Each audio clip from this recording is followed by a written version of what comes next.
Hello everyone, welcome to my channel. आज हम इस वीडियो में डी ब्रॉगली थ्योरी का एक्सपेरिमेंटल वेरिफिकेशन डिटेल में डिस्कस करेंगे। डेविसन एंड जर्मर के द्वारा ये एक्सपेरिमेंट किया गया था जिसमें ये सिद्ध किया गया था कि जो मैटर होता है वो वेव की तरह बिहेव करता है।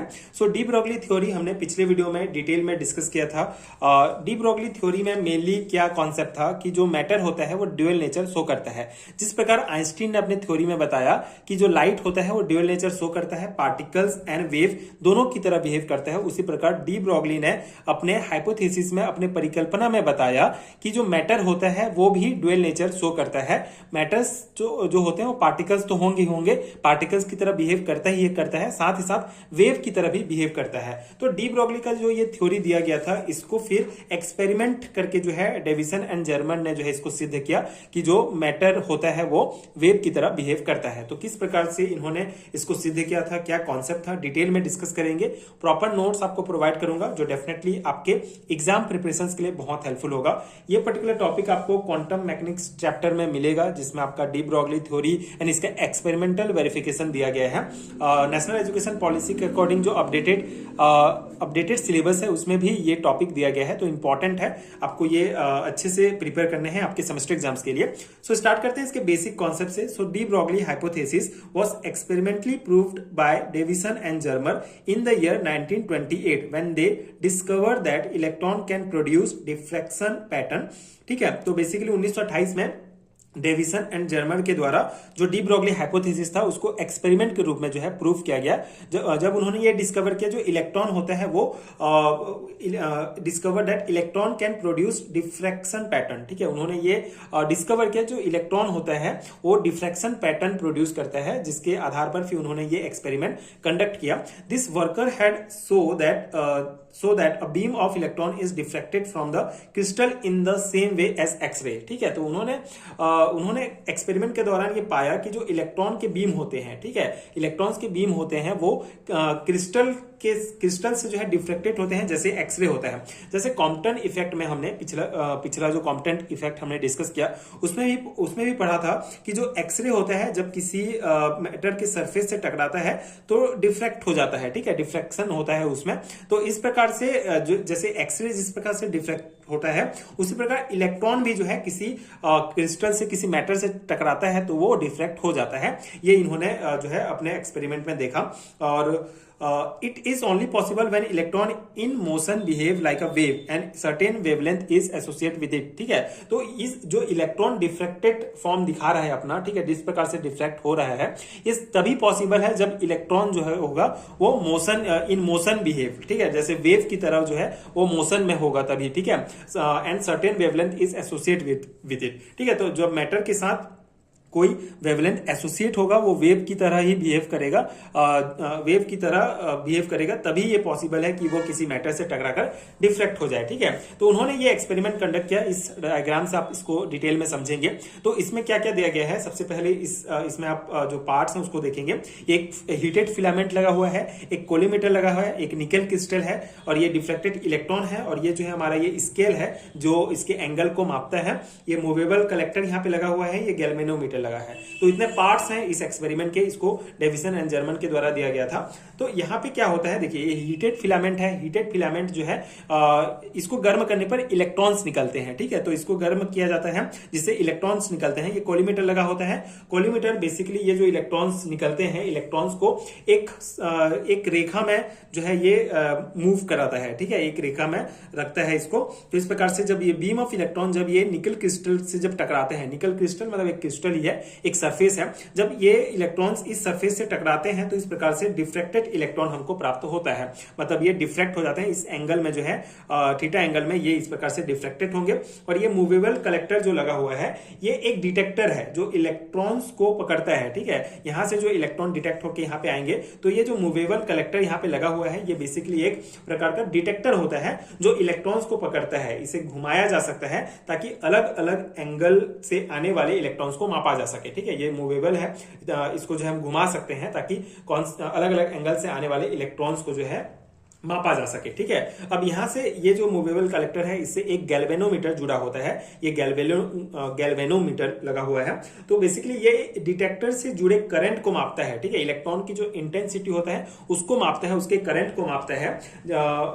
ये बताता है बेसिकली ये कि किस एंगल पर सबसे ज्यादा इलेक्ट्रॉन टकरा रहे हैं। ठीक है, गैल्वेनोमीटर इस डिटेक्टर से जुड़ा होता है और ये बताता है कि कौन से इलेक्ट्रॉन्स मतलब किस एंगल पर जो है इलेक्ट्रॉन ज्यादा टकरा रहे हैं। ठीक है, बेसिकली ये जो है डिटेक्टर से करंट को मापता है और जहां करंट, और ठीक है, गैल्वेनोमीटर से पता चलता है कि जहां करंट सबसे ज्यादा होगा वह एंगल कंस्ट्रक्टिव इंटरफेस दिखाता है। ठीक है, यह साबित फिर यही से हमको साबित होता है कि इलेक्ट्रॉन जो है वेव की तरह व्यवहार करता है। ठीक है, तो गैल्वेनोमीटर मेन है बेसिकली करंट को मापता है और ये जो है एक बेसिकली एंगल के कंस्ट्रक्टिव इंटरफेस को दिखाता है, जिससे हमको पता चलता है कि जो इलेक्ट्रॉन है वो क्या कर रहा है, वेव की तरह व्यवहार कर रहा है। इससे हमको प्रूफ होता है। ठीक है, तो ये एक्सपेरिमेंट किया गया था। आई होप आपको समझ में आ गया होगा। हीटेड फिलामेंट से इलेक्ट्रॉन निकला, कोलिमीटर उसको जो है एक सीधी रेखा में भेजता है, निकल क्रिस्टल से फिर जो है बीम ऑफ इलेक्ट्रॉन टकराते हैं, डिफ्लेक्टेड इलेक्ट्रॉन प्राप्त होता है। ये जो मूवेबल कलेक्टर लगा होता है ये डिटेक्ट करता है इलेक्ट्रॉन को,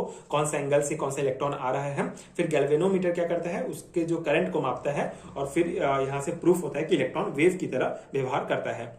ठीक है, तो ये इसका जो है पूरा एक्सपेरिमेंट है, ये इसका हमारा इंस्ट्रूमेंट है, आप समझ सकते हैं। इसके बाद इसके जो थ्योरी पॉइंट्स हैं, इसका जो कुछ टर्म्स दिए गए हैं, मतलब कुछ डेरिवेशन दिया गया है, उसको हम डिस्कस करेंगे।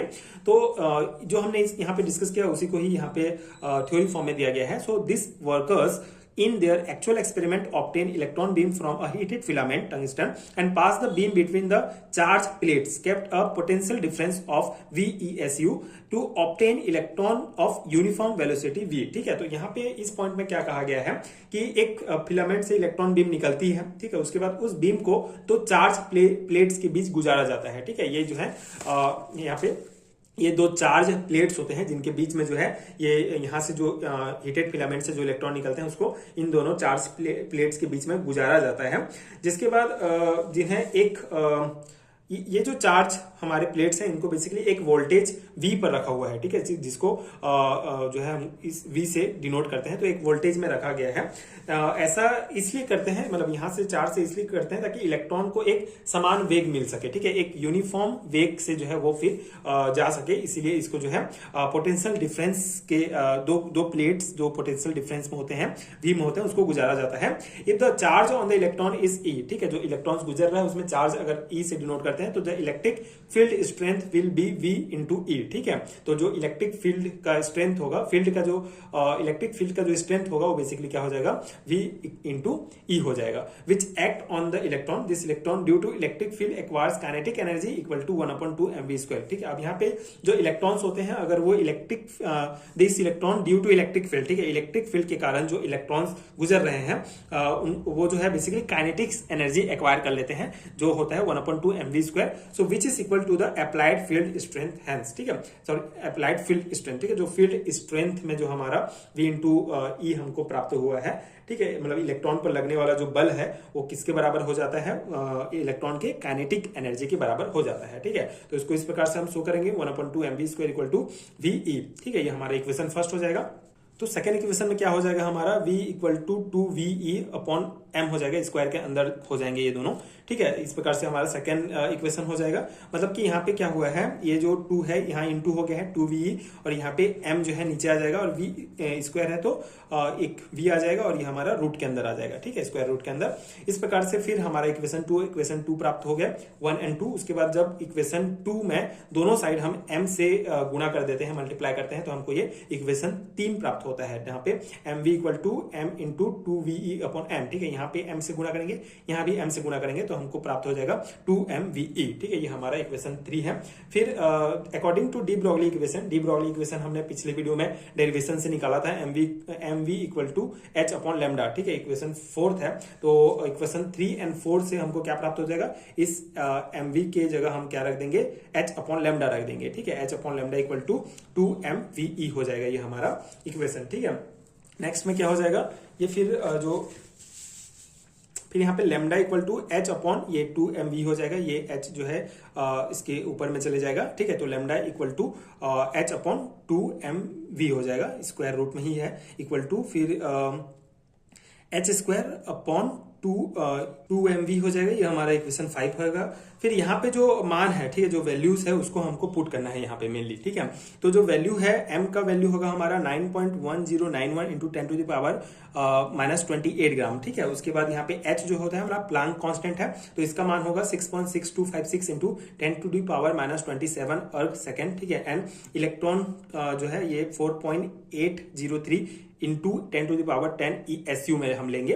इक्वेशन 5 में जब हम इन सभी मान को पुट करेंगे एंड कन्वर्टिंग इनटू वोल्ट, ठीक है, जब इसको वोल्ट में कन्वर्ट करेंगे तो हमको जो फाइनल इक्वेशन प्राप्त होगा वो होगा 150 अपॉन ये स्क्वायर रूट में 150 अपॉन v एंड ये एमस्ट्रॉन्ग में, ठीक है। ये इक्वेशन 6 है। बेसिकली ये पूरा सॉल्व करने के बाद आपको जो है मेन ये इक्वेशन प्राप्त होगा जो लैम्डा इक्वल टू होता है and the value of the wavelength is found to be equal to the wavelength of X rays, ठीक है। तो ये जो वेवलेंथ का ये जो वेवलेंथ इक्वल टू 150 अपॉन ये एमस्ट्रॉन्ग में जो प्राप्त हुआ है इक्वेशन 6, ये बेसिकली सेम वेवलेंथ है जो एक्सरे का होता है, ठीक है। एक्सरे जब डिफ्रेक्ट करता है तब उसका जब वेवलेंथ निकालते हैं तो सेम होता है, तो दोनों का वेवलेंथ सेम है। तो इससे from the experiment it is clear that the nature of electron is also like a wave, ठीक है। तो हमने मतलब स्टार्ट ही इस एक्सपेरिमेंट का हुआ था कि इलेक्ट्रॉन जो होते हैं वो डिफ्रेक्शन शो करते हैं किसकी तरह, एक्सरे की तरह, और यहाँ पे हमने इसका वेवलेंथ निकाला तो जो इलेक्ट्रॉन्स जो डिफ्रेक्टेड इलेक्ट्रॉन्स है उसका भी वेवलेंथ सेम निकल रहा है जो एक्सरे का वेवलेंथ होता है। तो इससे ये क्लियर होता है कि इलेक्ट्रॉन जो है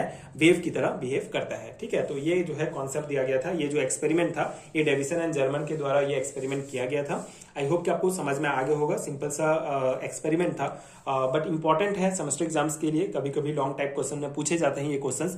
तो एंड आपके जो न्यू अपडेटेड सिलेबस है नेशनल एजुकेशन पॉलिसी के अकॉर्डिंग उसमें भी ये सिलेबस दिया गया है, तो आप उस अकॉर्डिंग इसको अच्छे से प्रिपेयर कर सकते हैं अपने एग्जाम्स के लिए।